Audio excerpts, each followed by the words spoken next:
नमस्कार सभी को। मैं Navneet Gautam classes of physics में आप सभी का स्वागत करता हूं। बीएससी थर्ड सेमेस्टर इलेक्ट्रोमैग्नेटिक्स आप लोग पढ़ रहे हैं और इलेक्ट्रोमैग्नेटिक्स में हमारे गॉस की जो थ्योरम है उसके एप्लीकेशंस हमारे चल रहे हैं।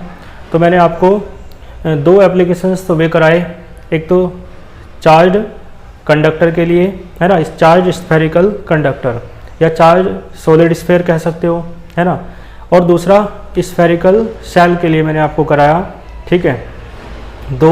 और एक मैंने कराया लीनियर चार्ज के लिए यानी कि वायर के लिए, और एक कराया नॉन कंडक्टिंग प्लेट के लिए, ठीक है जी। तो 2 और 3 चार डेरिवेशन और एक प्लेटों के बीच कराया मैंने है ना, बिटवीन द प्लेट्स, ठीक है जी। तो 5 डेरिवेशन आपके हो चुके हैं है ना इसके एप्लीकेशंस में। आइए एक डेरिवेशन और है इसके एप्लीकेशंस का, देखिए। तो छठा डेरिवेशन, बाकी और भी है ना आपकी बुक वगैरह में डेरिवेशन हो कोई तो बताना, इसके एप्लीकेशन में बचा हुआ है ना। तो अब हेडिंग डालो। देखो हेडिंग क्या हो जाएगी, आपको इलेक्ट्रिक फील्ड इंटेंसिटी या इलेक्ट्रिक फील्ड निकालना होता है। तो हेडिंग है इलेक्ट्रिक फील्ड, ठीक है। इलेक्ट्रिक फील्ड कह दो या इलेक्ट्रिक फील्ड इंटेंसिटी कह दो, बात एक ही है ना, ठीक है। मतलब इलेक्ट्रिक फील्ड निकलवाए, इलेक्ट्रिक फील्ड इंटेंसिटी निकलवाए तो उसका मतलब एक है, हालांकि दोनों में अंतर होता है, दोनों की डेफिनेशन मैंने लिखवा रखी है। तो विद्युत क्षेत्र की तीव्रता आपको ज्ञात करनी है, इलेक्ट्रिक फील्ड या इलेक्ट्रिक फील्ड इंटेंसिटी, और किसके कारण, तो due to a charge conductor, ठीक है जी, due to a charge conductor. इसे हिंदी में कहेंगे आवेशित चालक के कारण, ठीक है, विद्युत क्षेत्र की तीव्रता। और देखो चार्ज कंडक्टर जो है ना वो किसी भी शेप का हो सकता है ना, किसी भी शेप का, कैसे बना दो, मान लो यही है ना। तो देखो इसकी शेप जो है रेगुलर नहीं है कि भाई सर्किल है ना या मतलब स्फेयर है, ऐसा नहीं है कुछ भी। शेप कहीं से है ना भी एक जैसी नहीं है। तो कैसी शेप है, इर्रेगुलर है ना। तो इर्रेगुलर शेप है तो इसका मतलब है चार्ज डेंसिटी यानी आवेश घनत्व भी इसके सरफेस पर सेम नहीं होगा। और देखो ये कंडक्टर है तो इसके अंदर यदि चार्ज दोगे प्लस क्यू तो सारा चार्ज कहाँ फैल जाएगा, इसके सरफेस पर। ये तो मैंने बता रखा है कंडक्टर के लिए ये प्रॉपर्टी होती है, जब उसे चार्ज दिया जाता है तो सारा का सारा चार्ज कहाँ फैल जाता है, उसके सरफेस पर फैल जाता है। मान लो इसे प्लस क्यू पॉजिटिव चार्ज दिया गया है ना, मान लो कितना प्लस क्यू पॉजिटिव चार्ज दिया गया है जो सारा का सारा इसके सरफेस पर फैल जाता है, ठीक है। और मैंने बताया इरेगुलर शेप के कारण इसकी जो चार्ज डेंसिटी है वो हर पॉइंट पर अलग अलग होगी है ना, सब जगह अलग अलग होगी। तो मान लो यहाँ पर कोई पॉइंट P है कंडक्टर के बाहर है ना, क्लियर है। तो यहाँ पे इस पॉइंट पर है ना, इधर के इलाके में, इधर के क्षेत्र में है ना, जो चार्ज डेंसिटी है मान लो सिग्मा है, और आपको पता होता है क्या करते हैं, पॉइंट P के चारों ओर है ना ऐसे एक गॉसियन सरफेस ड्रॉ करते हैं,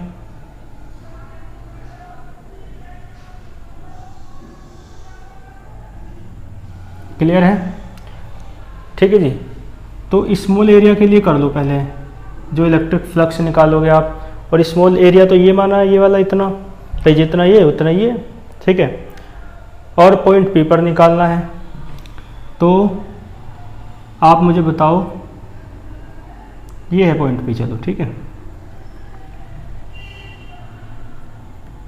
P थोड़ा सही से बना लें अब, ठीक है।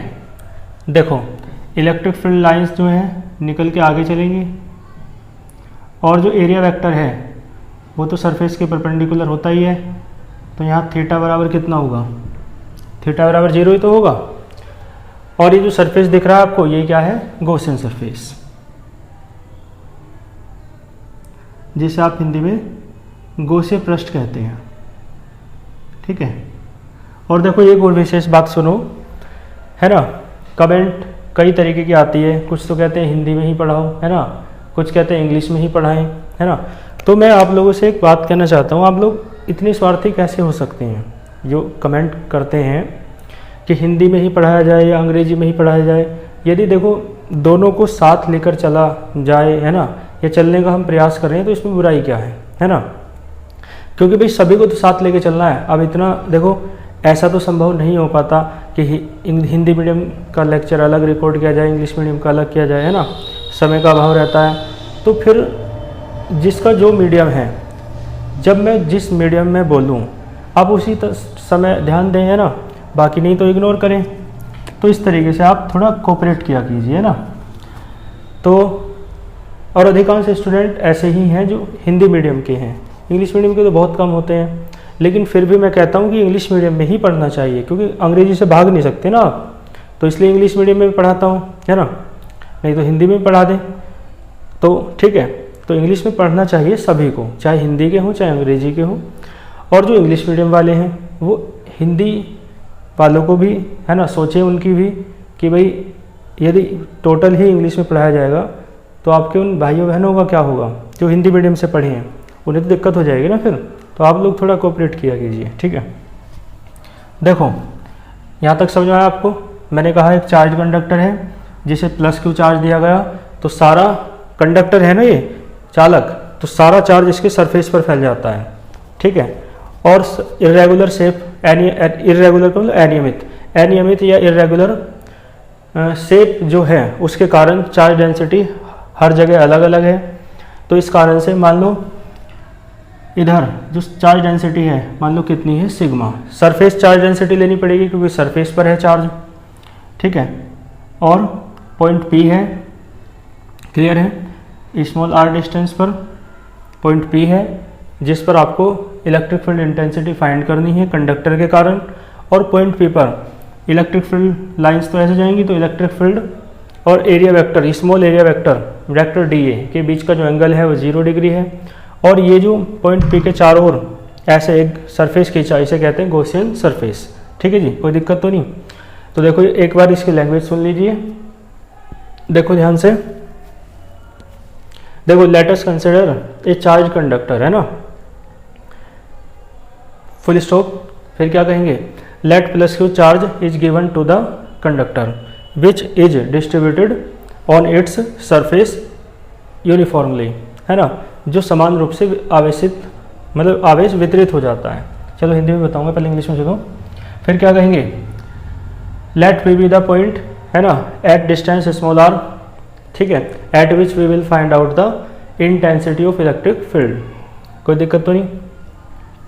The angle between vector E and vector dA at point P is 0 degree, ठीक है। The surface charge density near point P, है ना, इज सिग्मा, क्लियर है। तो बस इतना ही पर्याप्त है ना। हिंदी में सुन लीजिए एक बार। देखो माना कोई आवेशित चालक है ना, जिसे प्लस क्यू आवेश दिया जाता है ना, और यह आवेश इसके पृष्ठ पर एक समान रूप से वितरित हो जाता है, क्लियर है ना। चालक से स्मॉल r दूरी पर कोई बिंदु P है जिस पर हमें विद्युत क्षेत्र की तीव्रता ज्ञात करनी है ना। बिंदु P पर वेक्टर E तथा वेक्टर dA के बीच का कोण 0 है। बिंदु P के चारों ओर एक पृष्ठ खींचते हैं जिसे गॉसियन पृष्ठ कहते हैं, ठीक है जी। और बिंदु P के निकट आवेश घनत्व सिग्मा है, क्लियर है।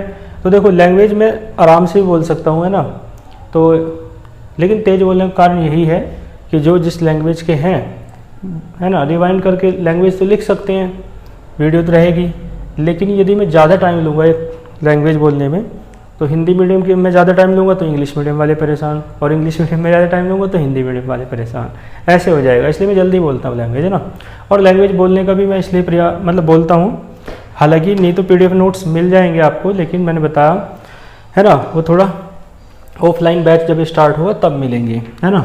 बाकी मैंने पुराने नोट्स हैं तो मैं उन्हीं को डालना शुरू कर दूंगा। हालांकि वे अपने आप में परफेक्ट नहीं है, क्योंकि जो इस बार पढ़ा रहा हूँ क्या पता पिछली बार अलग हो। तो यहाँ पढ़ाया हुआ, है ना, वीडियो क्लास के दौरान, और वो पढ़ाया हुआ थोड़े में डिफरेंस हो जाता है फिर, है ना। तो ये कारण होता है बस पुराने नोट्स ना, है ना, प्रोवाइड कराने का। क्लियर है? तो ये मैंने बता दिया है आपको। आइए देखते हैं। अब बस इसका डेरिवेशन करना है, आपको पता है। आप इलेक्ट्रिक फ्लक्स निकालेंगे पासिंग थ्रू स्मॉल एरिया, तो देन इलेक्ट्रिक फ्लक्स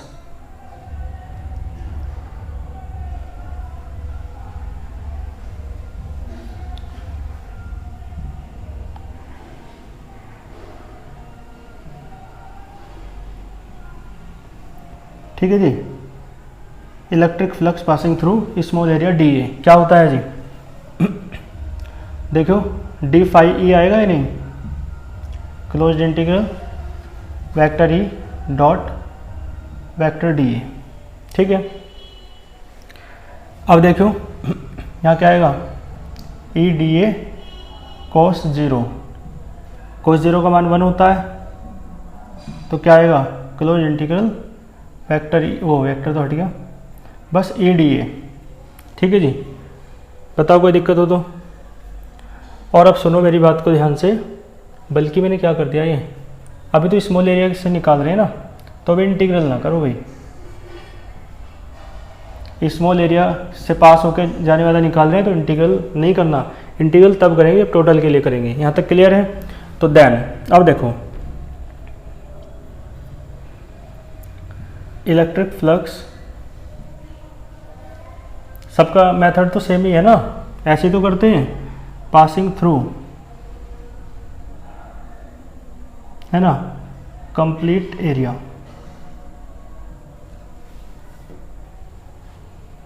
देखो इंटीग्रल कर दो डी फाई ई, इधर भी इंटीग्रल, लेकिन क्लोज हो जाएगा, क्लोज्ड इंटीग्रल है ना, ये डिफरेंशियल है, ये इंटीग्रल है, एक दूसरे से कैंसिल हो जाएंगे, है ना, ठीक है जी।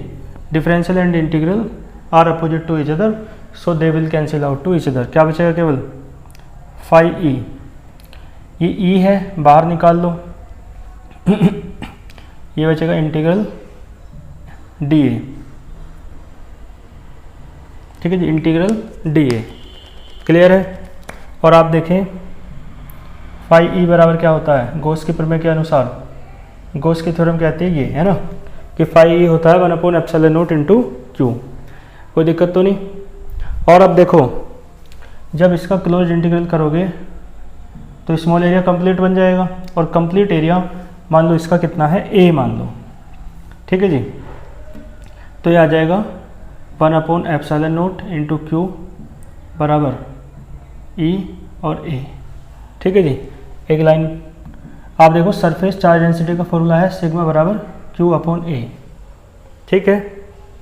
तो देखो भैया क्यू बराबर क्या आएगा, सिग्मा इंटू ए आएगा नहीं, तो 1/ε0, क्यू बराबर आएगा सिग्मा इंटू ए बराबर ई ए। देखो ए से ए कैंसिल, तो ई बराबर क्या आया, सिग्मा अपॉन ε0। ई बराबर क्या आया, सिग्मा अपॉन ε0। क्लियर है? ठीक है जी। तो ये थी आपकी electric field intensity due to a charge conductor. इसका एक स्क्रीनशॉट ले लीजिए, फिर नेक्स्ट डेरिवेशन की ओर चलते हैं। ठीक है जी। तो इसके एप्लीकेशंस है ना पूरे हुए।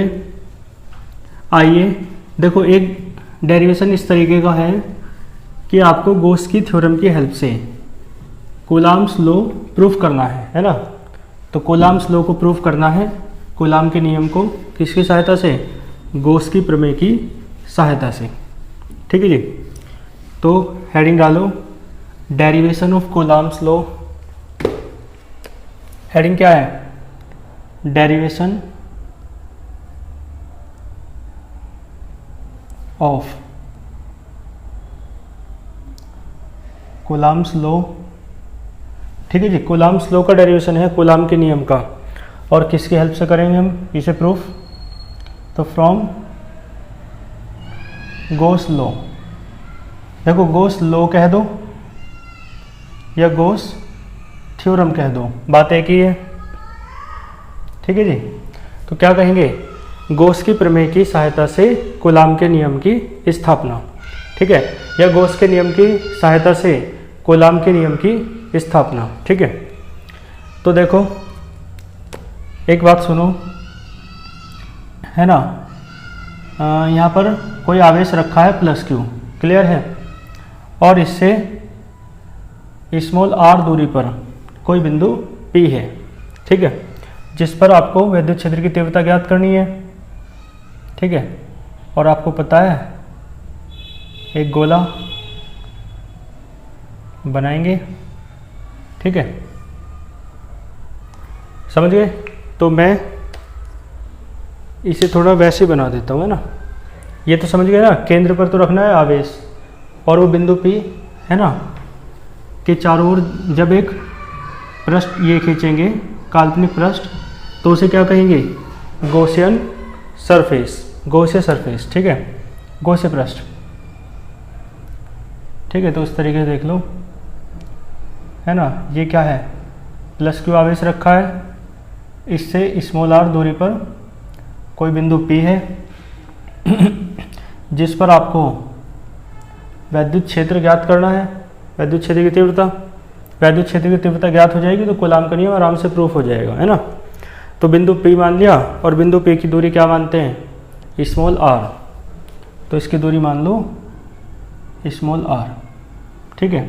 और आपको पता है प्लस क्यू है, तो प्लस क्यू से निकलकर जो वैद्युत बल रेखाएं हैं वो तो आगे की ओर जाएंगी, ठीक है, आगे की ओर जाएंगी ना। और बिंदु P के चारों ओर एक सरफेस खींच दिया, इस सरफेस को क्या कहते हैं, गॉसियन सरफेस। बातें क्लियर हैं, ठीक है।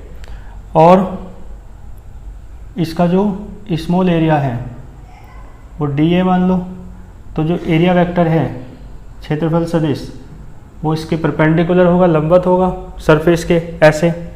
तो थीटा वेक्टर dA और वेक्टर E के बीच का एंगल कितना होगा, 0 डिग्री, ठीक है। तो ये आपका डायग्राम है, बात समझ में आई आपको। इसकी लैंग्वेज सुन लीजिए। Let us consider a point charge plus Q is placed at point O, कहाँ पर रखा है, O पर। Let P be the point at distance R from plus Q charge, ठीक है, क्लियर है। देखो आगे सुनो, we draw a Gaussian surface along point P, point P के अनुदिश, है ना, एक सरफेस खींचते हैं जिसे गॉसियन सरफेस कहते हैं। फिर मैंने कहा the angle between vector E and vector dA at point P is 0 degree, ठीक है, क्लियर है, कर लोगे इतना। और हिंदी में सुन लीजिए एक बार, क्या कहेंगे, माना कोई, ठीक है, क्या है, माना कोई बिंदु आवेश प्लस क्यू बिंदु O पर रखा है, इससे स्मॉल r दूरी पर कोई बिंदु P है, ठीक है। बिंदु P के अनुदिश एक पृष्ठ खींचा जाता है जिसे गॉसियन पृष्ठ कहते हैं, और बिंदु P पर वेक्टर E तथा वेक्टर dA के बीच का कोण 0 है। कर लोगे। अब देखो, आपको पता है पहले तो इलेक्ट्रिक फ्लक्स निकालना है पासिंग थ्रू स्मॉल एरिया, है ना, तो ऐसे ही करेंगे। तो देखो, देन इलेक्ट्रिक फ्लक्स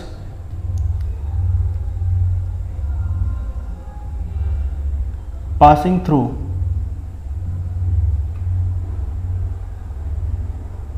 ठीक है जी, स्मॉल एरिया dA, ठीक है, यानी सूक्ष्म क्षेत्रफल dA से गुजरने वाला वैद्युत फ्लक्स क्या आएगा, d फाई E, है ना, क्या होता है formula, vector E dot vector dA, angle तो 0 ही है तो E dA cos 0 हो जाएगा, cos 0 होता है 1, तो ये हो जाएगा E dA, कोई दिक्कत तो नहीं, E dA हो जाएगा। अब देखो करना क्या है, electric flux passing through, electric flux passing through, है ना, कंप्लीट एरिया।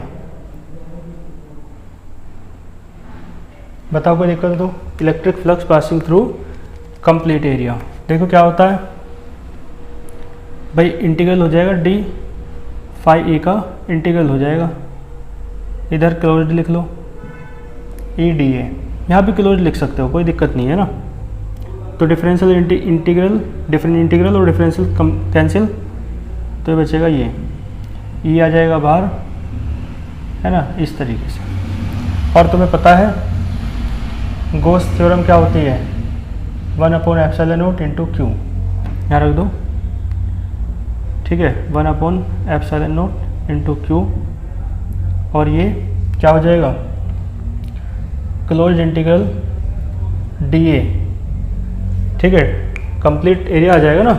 और कंप्लीट एरिया, ये एक स्फेयर है नहीं, गोला, क्या होता है स्फेयर का एरिया 4πr² ना, यानी कि स्मॉल आर रेडियस है और इसका एरिया हो जाएगा स्फेयर का, है ना। तो क्या आएगा 4πr²। ठीक है, बात समझ में आई आपको। तो E बराबर क्या आएगा 1/4πε0, है ना, ये आएगा ना, और Q अपॉन स्मॉल r²। देखो ये आ गई electric field intensity due to a point charge. अब मान के चलो जो पॉइंट P है, मान लो यहाँ पर एक टेस्ट चार्ज रखा है, परीक्षण आवेश Q0, है ना, तो तब दोनों के बीच क्या बल लगे, कौन सा फोर्स लगेगा, आपको पता है इलेक्ट्रोस्टैटिक फोर्स, है ना, वैद्युत बल। तो देखो इफ प्लस Q चार्ज, है ना, इज प्लेस्ड, ठीक है जी, इसे चाहो तो आप इक्वेशन 1 डाल लो। तो if plus Q0 charge is placed, रखा है कहाँ पर, एट पॉइंट P, बिंदु P पर, तो देन आपको निकालना क्या है, electrostatic force. Then electrostatic force, है ना, किस पर लगने वाला, ऑन, या ऑन ना कहो, बिटवीन कहो, electrostatic force between Q and Q0। ये जो दोनों चार्ज है ना, प्लस Q और प्लस Q0, इनके बीच लगने वाला फोर्स निकाल लो। तो then electrostatic force between plus Q and plus Q0 क्या आएगा भाई, आपको पता है एक फॉर्मूला होता है, या बल्कि ऐसे ही कहना ठीक रहेगा, देन इलेक्ट्रोस्टैटिक फोर्स ऑन,